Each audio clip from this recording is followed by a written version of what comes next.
Mustahil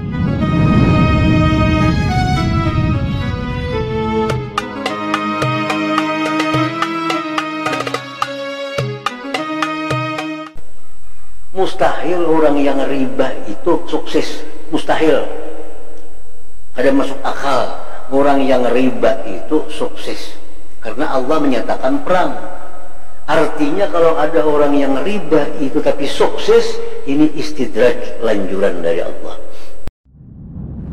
An-Nabi dzari'ati wa hum ilaihi wasilati. An-Nabi dzari'ati wa hum ilaihi wasilati. Salamun salamun alaikum ala nabi.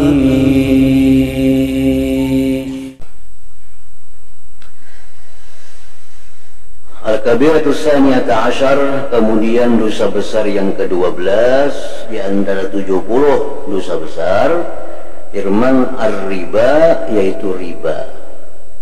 Riba. Firman Allah Ta'ala, ya ayyuhalladzina amanu la ta'kulur riba adha'afan mudha'afah wattaqullaha la'allakum tuflihun.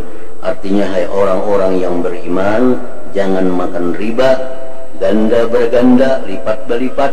Takutlah kepada Allah, niscaya kalian beruntung. Nah, riba ini macam-macam, banyak jenis riba itu banyak.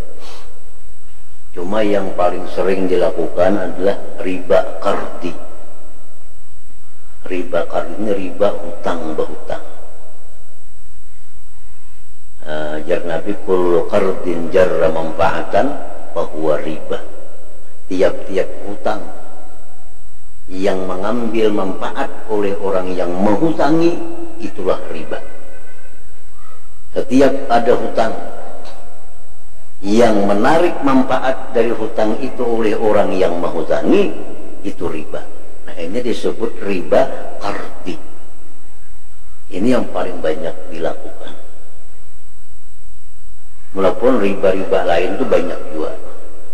Yang lain pada itu, riba tentang huruf-huruf baras, riba tentang huruf-huruf emas, riba tentang huruf macam-macam, itu riba juga. Kita ada beli segelang, kita ada beli segelang 50 gram. Kita datang ke toko emas, berhurupang lawan galang itu nah. Sama pada 50 gram. Cuma orang hanyar potongannya, ini potongan bahari. Dia pun toko nambah ikam maka nambah 100.000. Nah, itu riba. Kenapa? Karena emas itu mesti sama, kada boleh tambah menambah. Kalau emas itu sama, misil lebih misil, sama dengan sama. Jadi misalnya itu 50 gram, ini 50 gram berhuruf, ya ada apa-apa. Asa kuntan, jangan kaina hurufannya. Nah, itu riba juga. Misalnya berhuruf emas lah, aku ada galang di rumah 50 gram lah, kita berhuruf lawan ini, sama ada bertambahan, ayo ha. Tapi di rumah pun seorang galangnya, nah itu pada kawan juga, mesti hadirkan. Di toko galang pun kita hadirkan, yang di toko hadirkan, mesti kuntan dan sama. Nah, itu kalau menyalahi itu riba juga. Berhuruf baras sama, baras siam selitar setengah, baras siam selitar, pun kita baras ir 40 selitar seperapat, maka ada kawa itu sama pada baras. Kalau berhuruf itu mesti sama dan kuntan. Bila menyalahi itu riba. Nah, riba juga. Kita berisi lapat makanan lapat ada Allah, buras bahasa lapat. Kawan kita berisi pundut, kita berhuruf lah, riba itu. Kenapa? Karena sama pada baras, kada tahu banyaknya mana barasnya. Jadi kada kalau kita berhuruf makanan. Karena lapat dibuat dari beras, pundut dibuat dari beras, atau luntong dibuat dari beras. Soalnya nggak ada bisir untung nah, asa kapingin pundut kita buruk lah kada kawa itu riba itu. Nah pindah intingnya nih, kisah pindah inting pada itu adalah riba. Anda kalau dihurup-hurupakan itu riba, itu macam-macam jenis riba. Cuma yang paling banyak kepada kita ini riba kardi, riba hutang.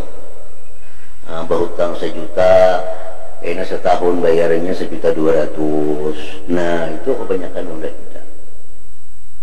Berhutang 5 juta, setahun hanya bayar, kayaknya bayarnya 6 juta. Nah itu riba kardi. Nah ini termasuk dosa besar, dosa besar. Bersabda Rasulullah sallallahu alaihi wasallam, firman Allah, bersabda Rasulullah sallallahu alaihi wasallam, ad-dirham alladhi yusibuhu ar-rajul min ar-riba ashaddu min 36 zaniyatan fil Islam. Ujar Nabi kita, 1 dirham.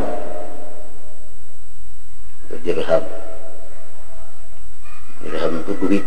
Orang Bahari menggunakan dirham dan dinar. Dirham terbuat dari perak, kalau dinar terbuat dari emas.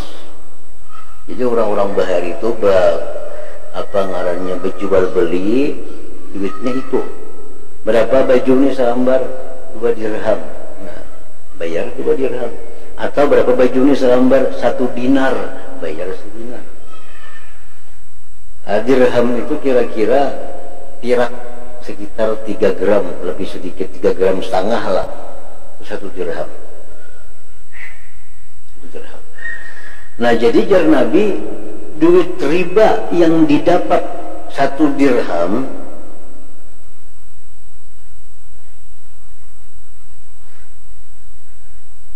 lebih sangat, lebih berat dosanya, lebih berat dosanya dari 36 kali berzina dalam Islam.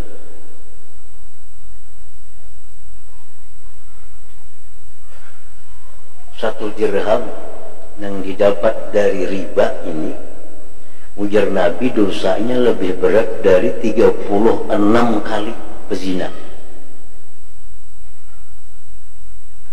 Jadi kalau 1 dirham itu misalnya sekitar 3,5 gram perak.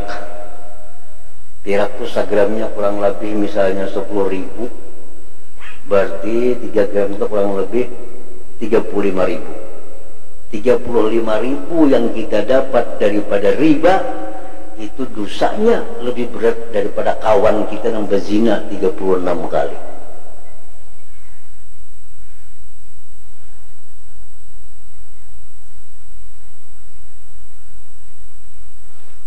Nah, jadi lebih berat riba kalau dosanya dibanding dengan zina. Ancaman-ancaman Allah terhadap riba ini jauh lebih berat daripada ancaman Allah kepada zina. Karena di dalam Al-Quran Allah terang-terangan menyebut orang-orang yang melakukan riba itu fa'zanu biharbin minallah, sampaikan kepada orang yang melakukan riba bahwa Allah berperang dengan dia. Nah, jadi Nabi disuruh sampaikan oleh Allah kepada umat, pelaku-pelaku riba itu berperang dengan aku ya Tuhan. Makanya kita lihat kalau orang-orang itu mukmin kepada Allah, beriman kepada Allah, melakukan riba, pada mau sukses, pasti kena bangkrut ujung-ujungnya.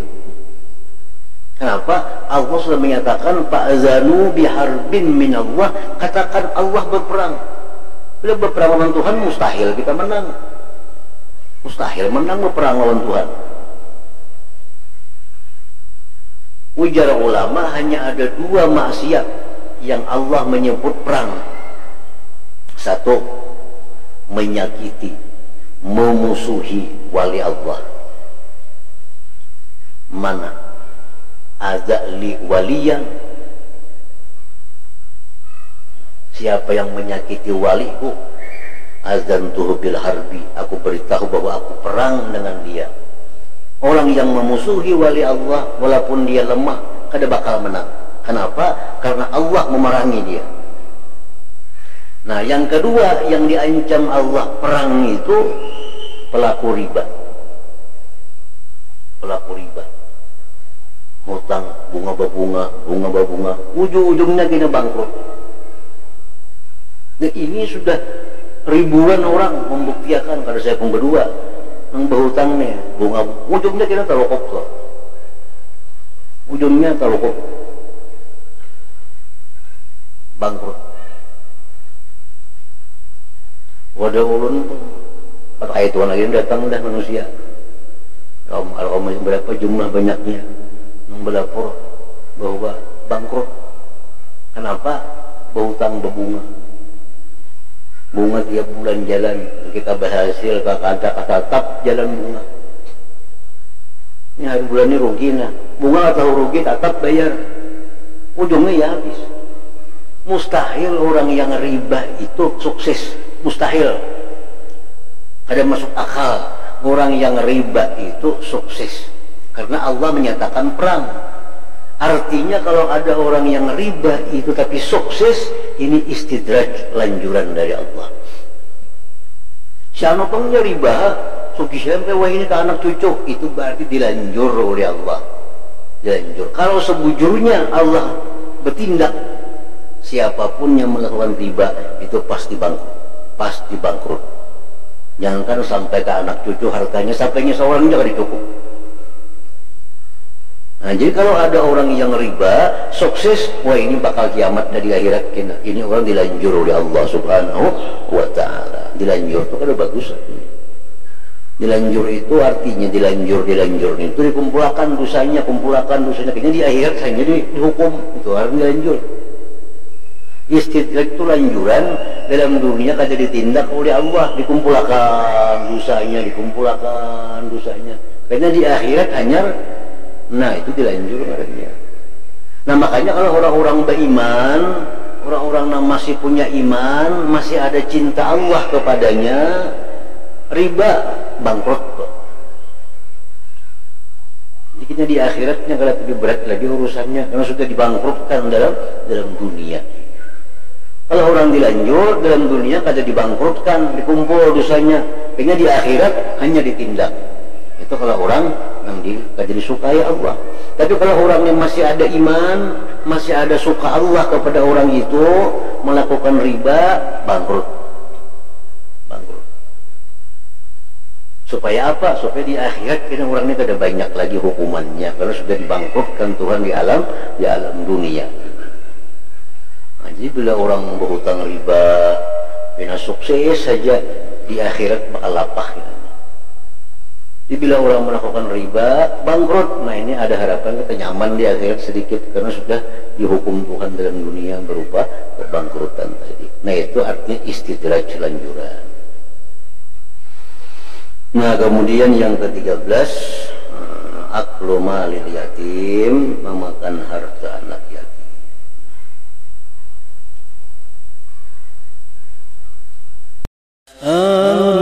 النبي ذريعتي وهو إليه وسيلتي